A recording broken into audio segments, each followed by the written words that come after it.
नमस्कार, आप देख रहे हैं न्यूज़ 18 का डिजिटल प्लेटफॉर्म और मैं हूं आपके साथ शिवानी राज। कैलाश मानसरोवर यात्रा के लिए लिपुलेख पास यानी लिपुलेख दर्रे के इस्तेमाल को लेकर नेपाल की बालेंद्र शाह की सरकार ने परेशानी खड़ी कर दी है। नेपाल सरकार का कहना है कि भारत और चीन के लिए कैलाश मानसरोवर की यात्रा करने को लिपुलेख की ज़मीन का इस्तेमाल नहीं किया जाना चाहिए। हालांकि इस पर भारत के विदेश मंत्रालय की तरफ से भी बयान सामने आ चुका है। आइए जानते हैं कि लिपुलेख से होकर मानसरोवर की यात्रा को लेकर बालेंद्र शाह की सरकार को क्या ऐतराज़ है।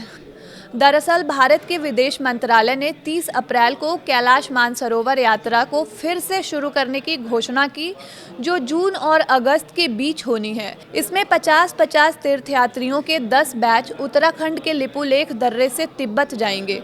इसके बाद ही नेपाल की तरफ से इस मामले में ऐतराज़ जताया जा रहा है। नेपाल के विदेश मंत्रालय ने रविवार को एक आधिकारिक बयान में कहा कि लिम्पियाधुरा, लिपुलेख और काला पानी महाकाली नदी के पूरब में बसे इलाके हैं, जो 1816 की सुगौली संधि के बाद से नेपाल का अहम हिस्सा रहे हैं।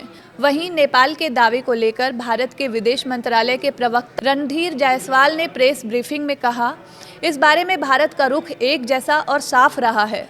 लिपुलेख दर्रा यानी लिपुलेख पास 1954 से कैलाश मानसरोवर यात्रा का एक पुराना रास्ता रहा है और इसी रास्ते से यात्रा दशकों से होती आ रही है।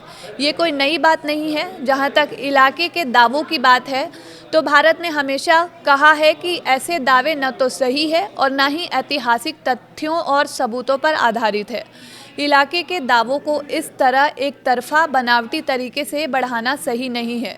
जायसवाल ने कहा, भारत नेपाल के साथ द्विपक्षीय संबंधों के सभी मुद्दों पर कंस्ट्रक्टिव बातचीत के लिए तैयार है, जिसमें बातचीत और डिप्लोमेसी के जरिए तय सीमा मुद्दों को सुलझाना भी शामिल है।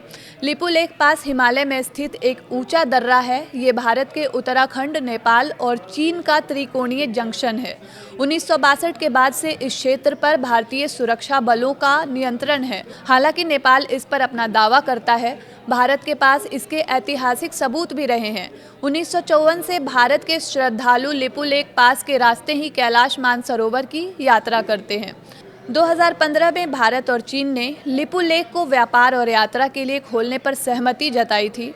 हालांकि इस फैसले में नेपाल शामिल नहीं हुआ था। इसके बाद 2025 में फिर से भारत और चीन लिपुलेख को व्यापार और यात्रा के लिए खोलने पर राजी हुए, लेकिन इस बार भी नेपाल ने अपनी नाराज़गी जताई।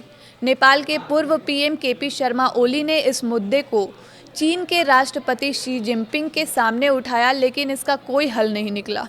तो इसी तरह की तमाम अपडेट्स के लिए आप जुड़े रहिए न्यूज़ 18 के साथ। तब तक के लिए धन्यवाद।